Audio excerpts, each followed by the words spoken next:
right. Dolores, can you hear me? Yes. Okay, good. I'm going to project today so that everyone can hear. So this month, we are invited to lean into love and continue that exploration of living love out loud. So let's look for love in every place that we go. In the people that we interact with, in the events of the world, and most oftenly, as Chris talked about last week, within ourselves. If we want to live with that energy of love in our world, we've got to be an example of love in action.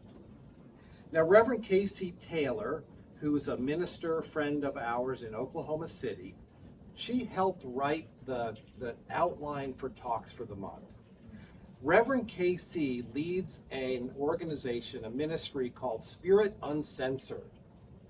And in her churches, in her services, you are encouraged to bring colorful language, to step outside the normal box of church. And when I think about this, and when we think about love in relation to spiritual community, I think about a question I was asked recently. Hey, do you think the Tulsa Center for Spiritual Living will be here in 20 years? And I said, And I looked around the room and remembered I just turned 60, right? And I thought 20 years, and I'm one of the younger folks in our current congregation. Braggart. But what I realized, like, that answer is a question, and unless our teachings continue to evolve to meet the evolution and changes, not only in spirituality, but in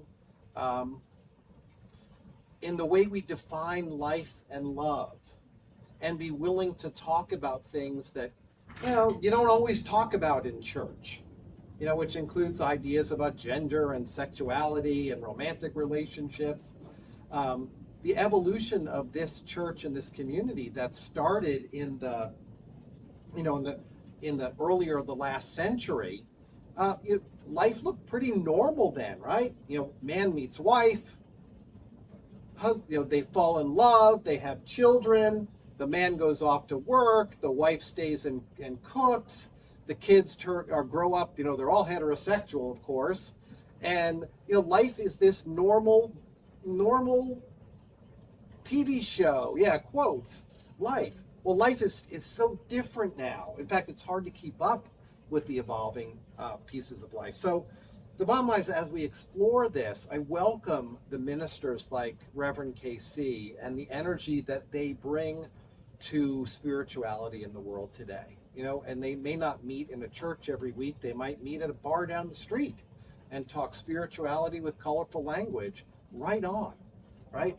Right on. Let's let life continue to unfold. Now, that's not who we are today, but we're going to tip our toe in the water of nonconformity and differentness because it feels good. It's exciting for us, right? So Reverend Casey begins with an idea of saying that love really has no limitations, and asks us to explore the fact that every person expresses love and experiences love, but they do it in their own way. What used to be hidden in the back is now out living, loving out loud. Some people prefer even polyamorous relationships, right? Love is not necessarily two people anymore.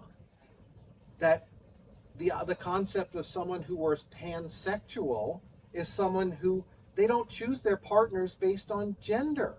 They choose based on the energy and feelings of love. Okay. Now, cultural norms may lead those around us to be critical of our choices to express love authentically. But when we stand in our truth and love out loud, that we create loving change within our own communities. And we can welcome folks who are not in the room today, who may be seeking a place to express the teaching, to experience the teachings that we have, and also be willing to be authentically themselves in a place that's not normally allowed in church, right? We think about cross-cultural relationships that once were very uncommon are now incredibly normal, cross, cross ethnic relationships, and that leads us to more unity. So celebrating our love out loud helps normalize different ways of expressing love, helps us embrace our own expressions of living love. It asks us to open our hearts and minds to see beyond the binary, right? The this and that, the normal, and to see our lenses, see through opening lenses what love is really like. Now, Ernest Holmes would love living in this day and age, I think. To be able to see how the myriad ways that life is expressing. But he said in The Science of Mind, love is the central flame of the universe, nay, the very fire itself. Ernest bringing fire and brimstone. It is written that God is love and that we are its expressed likeness. He actually wrote his, but I'm going with its. The image of the eternal being. Love is self-givingness through creation, the impartation of the divine through the human. And love is the essence, an atmosphere which defies analysis, as does life itself.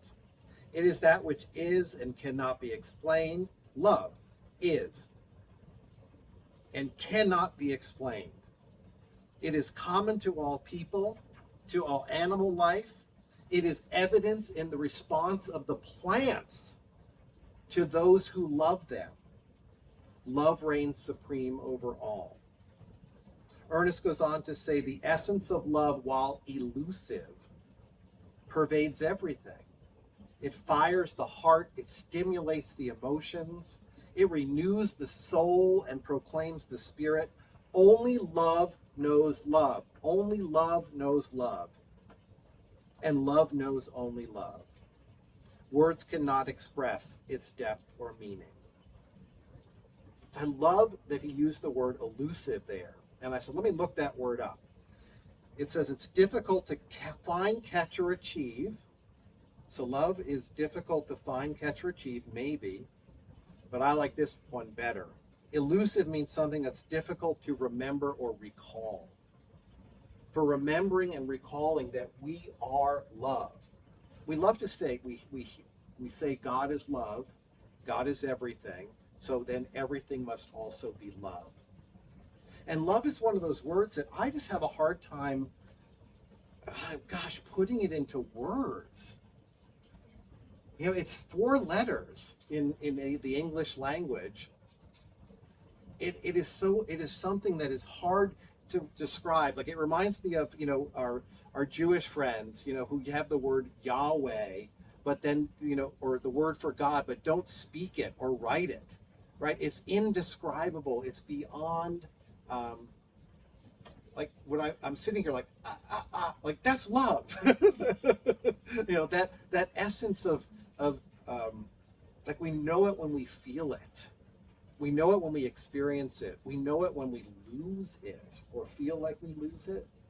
We know it when we feel like we're measuring ourselves against someone else for their love. But instead, I can look at Randy and say, that's love right there.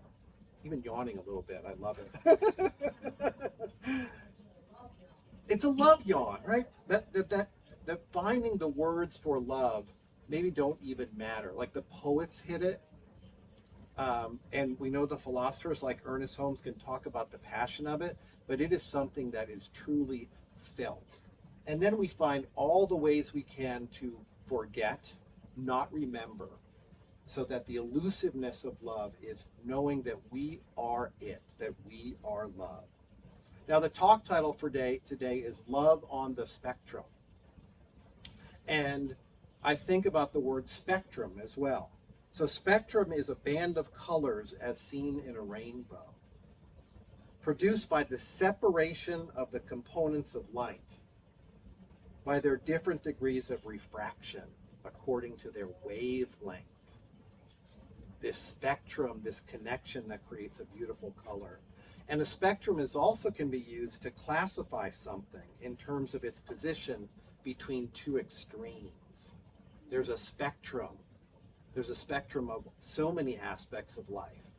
We commonly use the term, right? It's actually diagnosis now, autism spectrum disorder that talks about our friends who experience autism in their lives in the way they interact and socially, that there's a spectrum of that.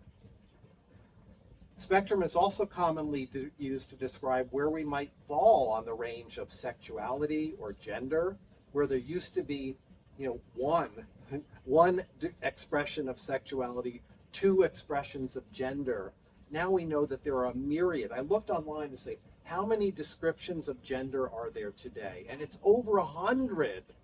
Like, wow! And I started looking up the words, and they go deep, deep, deep into culture in different parts of the world in expressing gender. That goes back centuries. And we think like gender expression today, where the youth are leading us through that fact there's not just he or she or they, there's all kinds of expressions of gender, and it's fluid and it moves and it's beautiful. But it has history that goes back, as long as time has been around.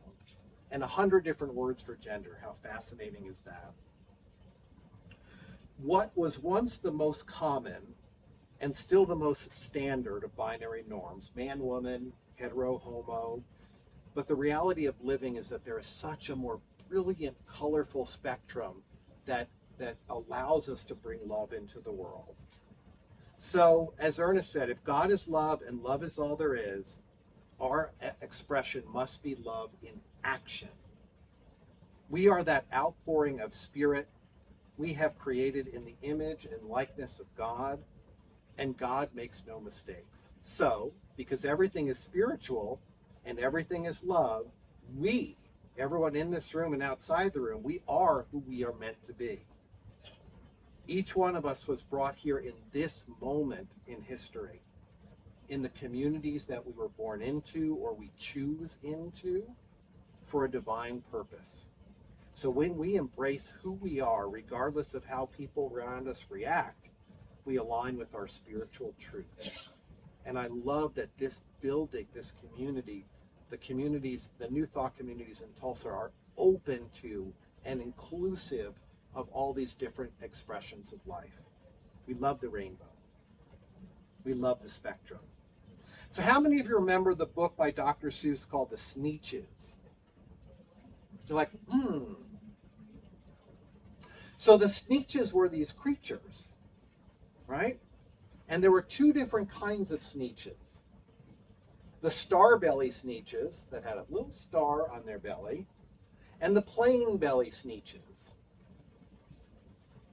Dr. Seuss said, the star-belly Sneetches had bellies with stars. The plain belly Sneetches had none upon theirs. Those stars weren't so big, they were really so small.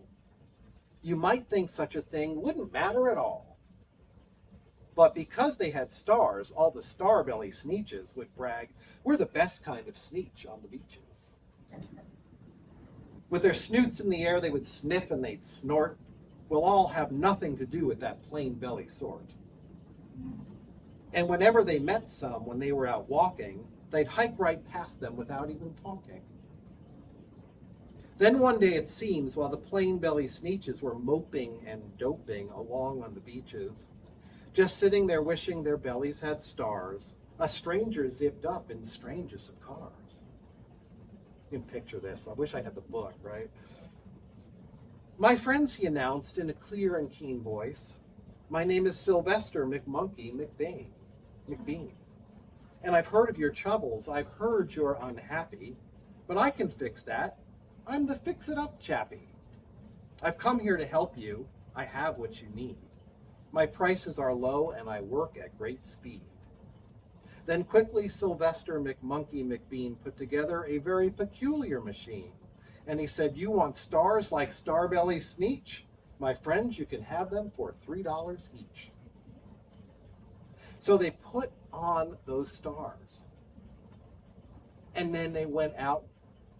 The formerly plain belly Sneetches went out with the starbelly Sneetches and began to intermingle. And then all of a sudden, the starbelly Sneetches were like, well, we can't have this. They had their stars removed so they could be different.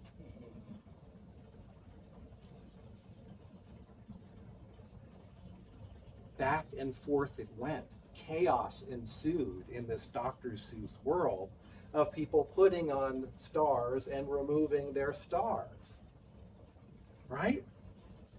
Chaos ensued until they got all mixed up that they couldn't even remember who had the star first and who didn't. So McBean had had enough. He finally drove off exclaiming, "They never will learn. You can't teach a Sneetch."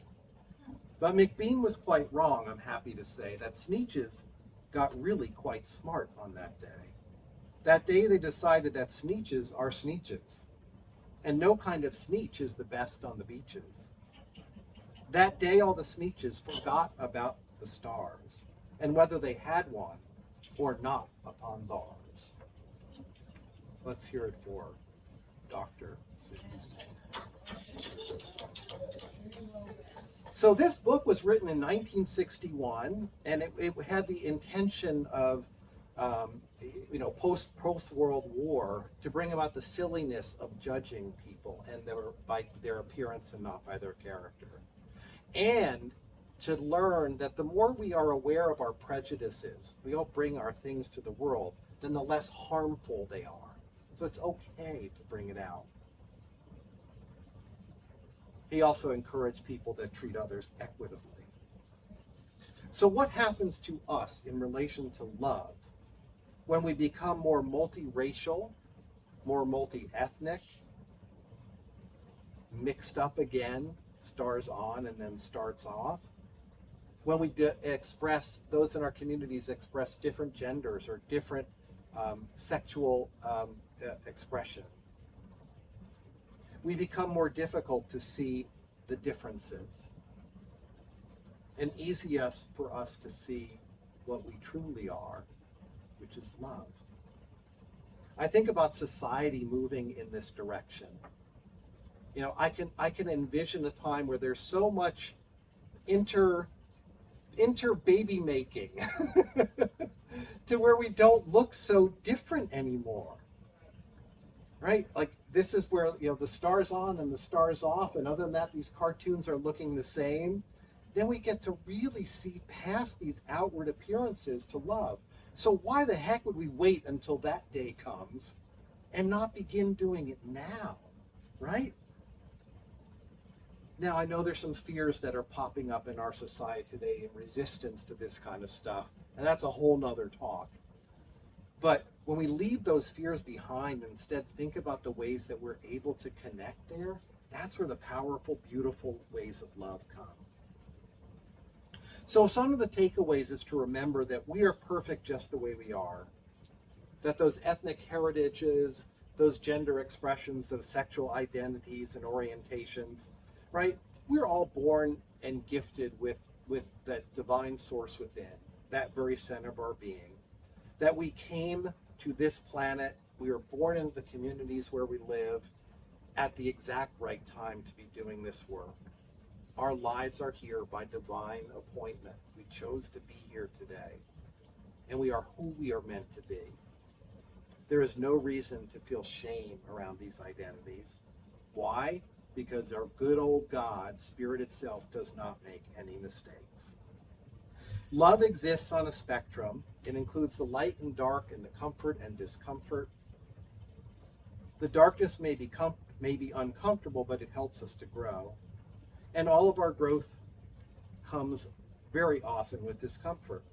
Lifting weights is uncomfortable, but it creates a healthier body. It breaks us down to build us up. Sweets, oils, and fats taste better to some, okay, most. Maybe better than raw kale, but leafy greens are the healthiest foods to support our bodies.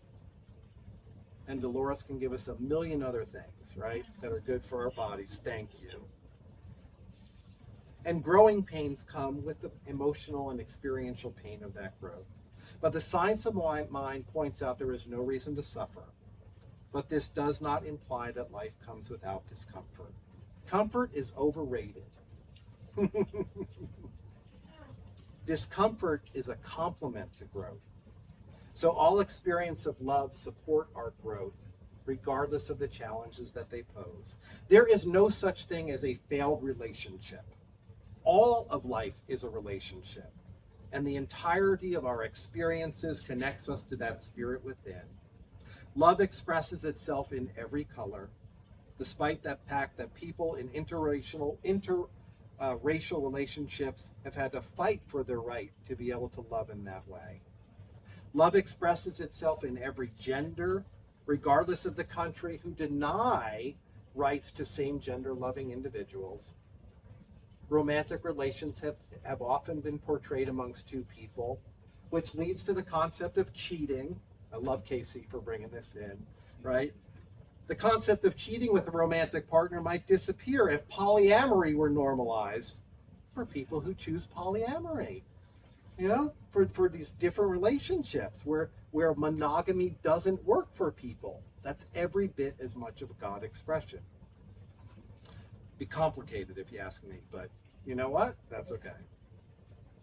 Instead, consenting adults would have a framework for an open discussion of their personal preferences. Healthy communication. So when we love out loud, we help shift the world towards acceptance of all different kinds of loving relationship. So let's take this moment to think about a life beyond the star, the belly star. You know, remembering that some in the life of the Sneetches, some had a star, a visible expression of the difference, and some didn't. But eventually, as they got to remove and release and adopt and morph and let go of the fact that there were differences, they were able to realize that we are all just one expression of love in life. So, Sneetches, let's play on the beaches. Let's connect with our hearts and the love that we have in life, accepting all of those, including those who are different than we are. Easier said than done, I get it. And through that comes growth and experience and a deeper expression of love. And so it is. So it is. Thank you, Reverend Casey. A quick prayer before we move on to this service with music. So breathing in this moment of life. And if you feel comfortable, allow your eyes to close. And I speak this word of truth, knowing that I am indeed one with all life. And I know that Spirit, God itself, is all that there is. And I know that God is love. So too then must I be the essence of love. Because God is without center or circumference. It is the Alpha and the Omega. And it knows what love is. That the Spirit of God is having its manifestation through each person here and out in the world today. And what better way to experience that than to give and receive and feel all the feels about love. Even if it takes us to a place of discomfort, knowing that there is an anchor of beauty and love in this expression, with all of the colors of the rainbow, with all of the expressions of life and the ways that we connect, knowing that right there is the power and beauty and purpose of love. And so I know that all of these ideas of Spirit have within it everything necessary for that outpicturing. And I bless and know that as we allow love to flow through us in greater ways, that we lift up and illuminate ourselves, our communities, our world, and our life in a place that allows all ethnicities, all genders, all sexual orientations, all ways of relating to simply be, knowing that we are expressing love in the way we are meant to do it. And so I give thanks for this prayer of knowing that those who find love in their hearts, who focus on that love and allow it to illuminate, allows a greater expression of love in our world today. And wow, wow, wow, does that feel good. And so this prayer is released. I let it go right out there into the law of life that responds to this word always with a kind and loving place. And so it is. Amen.